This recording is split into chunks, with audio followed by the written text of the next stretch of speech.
Assalamualaikum warahmatullahi wabarakatuh. Selamat pagi, selamat siang, selamat malam, dan selamat pagi kembali.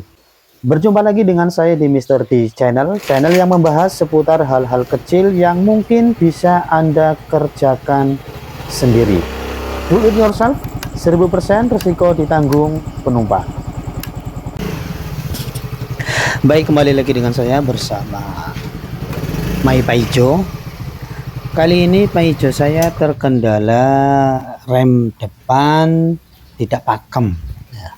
Padahal kampas rem atau dispadnya itu belum lama diganti. Ini akan kita coba lihat kampasnya dulu ya, dengan membuka kalipernya. Ini menggunakan kunci bintang yang paling besar. Untuk melepas kaliper ini hanya memerlukan kunci bintang dengan ukuran T50.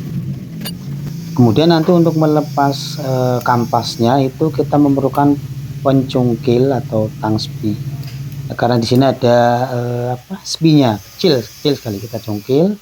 Ada dua spinya ini, penguncinya ada dua. Kemudian baru kita lepas asnya menggunakan tang.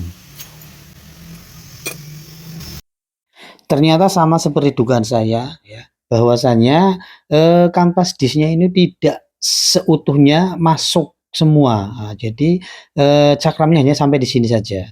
Jadi yang kemakan hanya sekian.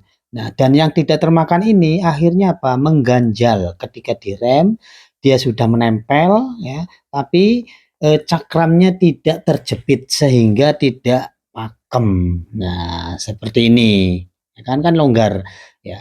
Jadi ini tidak terjepit cakramnya. Ya, jadi untuk penggunaan shock VIND AK111B1 ya, yang PNP untuk Vasio, ternyata tidak seutuhnya cakramnya terkena kampas rem. Nah, seperti ini. Nah, jadi ketika direm dia masih bisa jalan. Karena apa? Karena terganjal pada bagian yang tidak termakan.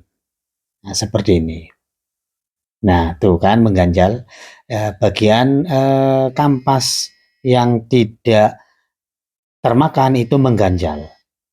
Kalau kampas masih baru atau masih rata semua itu memang pakem, tapi lama-lamaan ya karena yang kegesek hanya sebagian makanya tidak bisa pakem. Dan ini solusinya bisa Anda gerinda atau Anda ganti baru ya.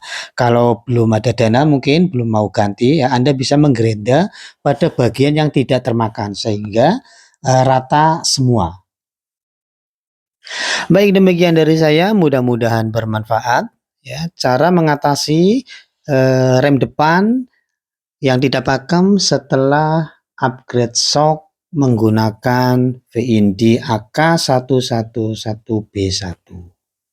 Mudah-mudahan bermanfaat. Do it yourself, 1000% risiko ditanggung penumpang. Assalamualaikum warahmatullahi wabarakatuh.